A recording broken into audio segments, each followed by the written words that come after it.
actual in-game footage. This must be mind-blowing if they have to remind us that this is actual in-game footage and... what the hell is this? Fuck you, Call of Duty. What's up, Space Pirates? This is your Admiral, the notoriously nefarious Dr. Disaster. And most everybody probably remembers how last month Call of Duty Black Ops 7 put out their reveal trailer for the game during Gamescom, and it was absolutely brutalized. They hit 48 million views, but look at that ratio.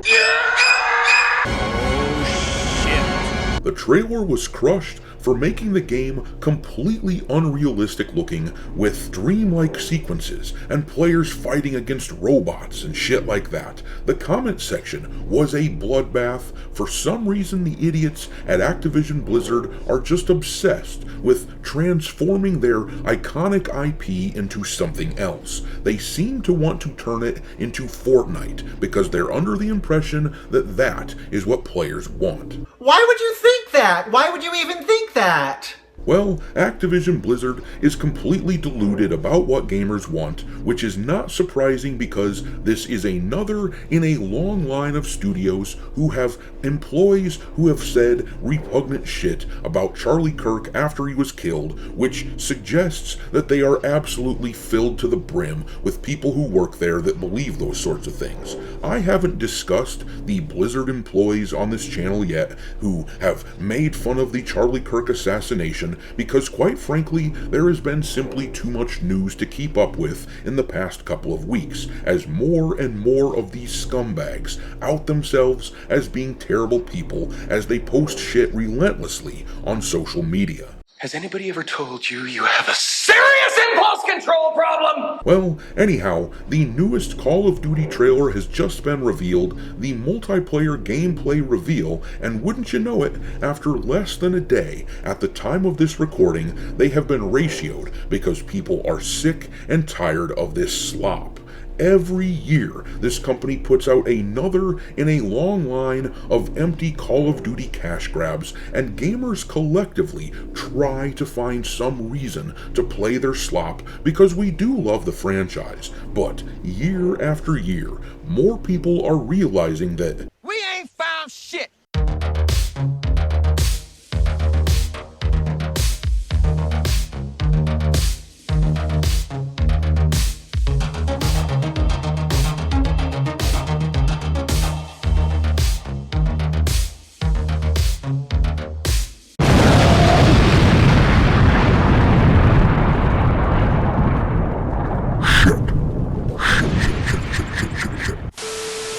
Alright, me hearties, make sure that you hit the like button on this video, share it with your friends, and subscribe to the channel if you haven't already. I've had a lot of people tell me that they have been unwillingly unsubscribed to the channel, so make sure that you check on that. And there's been a lot of talk about restricted mode being automatically enabled for a lot of users on YouTube, which would cut you off from a lot of your favorite channels, so don't forget to check into that as well, and turn it off if it's been turned on and you don't want it. Anyhow, let's take a look at this Black Ops 7 trailer, which was not very impressive in the eyes of pretty much everybody apparently.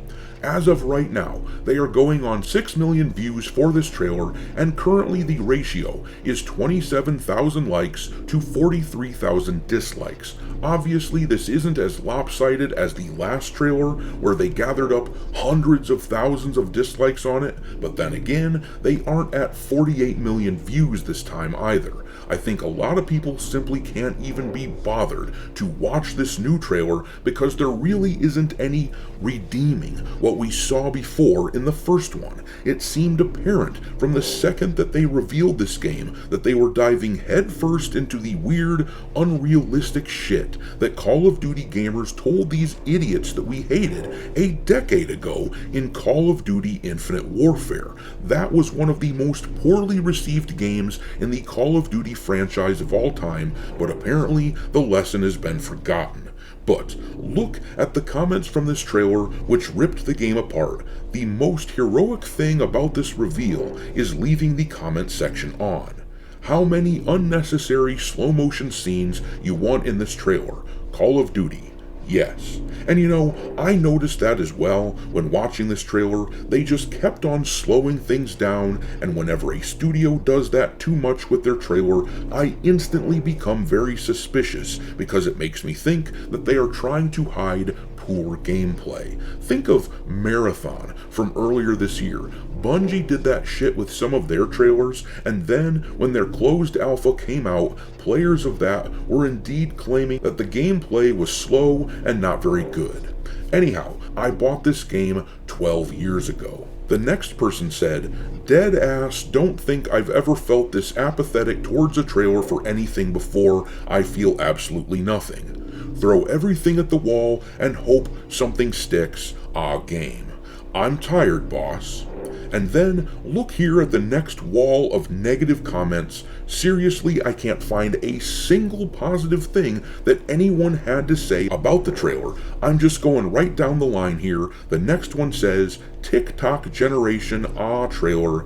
Actual gameplay footage killed me. We couldn't believe how crazy the gameplay was going to be."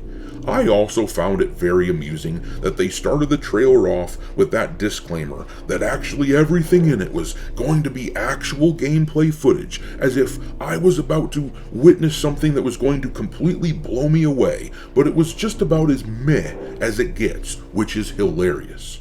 But then the next guy down the line wrote, "Call of Duty using Fane as background music is the last thing I expected to see today," and apparently Fane, or however it's pronounced, is a rap song of some kind. I don't know, I don't listen to that stuff, but that is the closest thing to a positive that I have seen in any of the comments thus far. The next person commented, "Pre-order now and get early access to the open beta. Is this a threat?" Having Fane as the song shows exactly the age demographic Call of Duty is for now, and that's what I was saying earlier. They are transitioning from their dedicated longtime players of the franchise to the youthful Fortnite crowd. But the next person down wrote, "Did I ever tell you the definition of insanity?" But seriously, look at this next page. You can scroll and scroll through the comment section, and I just can't find a single positive thing that anyone has to say about the game. Activision Blizzard has managed to make everyone collectively roll their eyes at the same time and decide that they aren't interested in what they've got cooking. This right here, after scrolling relentlessly for a few minutes, is the closest thing that I could find to positivity. The dude here said, "It just all looks so basic," and basic does not mean bad. So, someone telling us that the game doesn't necessarily look bad is about as close to an endorsement as I can find. And as I said earlier, this is a studio that does not deserve our support, if you ask me. Activision Blizzard has had several examples of employees like this person here, Dr. Hazel, who has said some contemptible shit about Charlie Kirk's death on social media. This is the person's Blue Sky profile, where they say they are a senior writer and narrative designer for Blizzard, and this here is a wall of things that the person has either posted or reposted over on Blue Sky. That top one is their own words, where they say, "Charlie Kirk died in the world he helped create." And now, as far as I'm concerned, Xbox, much like PlayStation, has a huge problem on their hands with employees openly glorifying death, which flies in the face of their own terms of service. To Microsoft's credit, they did come out with a statement publicly condemning the glorification of violence, but they haven't done anything about the ghouls at Bethesda, for example, celebrating this stuff, and they haven't done anything about these Activision Blizzard creeps either. So, as far as I'm concerned, until we publicly see some movement against these sorts of people in their ranks, I am loving it as we watch Call of Duty crumble beneath their feet. Black Ops 7 reportedly has a budget of somewhere around $700 million frickin' dollars, an absolutely insane number, which means they are counting on 13 million units sold in order to break even on this thing. It will be interesting to see how many sales they lose though to Battlefield 6. On the other hand, that studio that made Battlefield 6 employs wackos that have also not been fired for mocking political violence, so if you ask me, people should just go with Arc Raiders when that game releases on October 30th. But I'm gonna leave it there. Drop your mockery of Black Ops 7 into the comment section below, and we will talk there. Thanks for watching me, Hearties. If you haven't already, your Admiral is inviting you to subscribe to the channel and become a part of the crew. Life as a space pirate may not be glamorous, but there's always plenty of booty.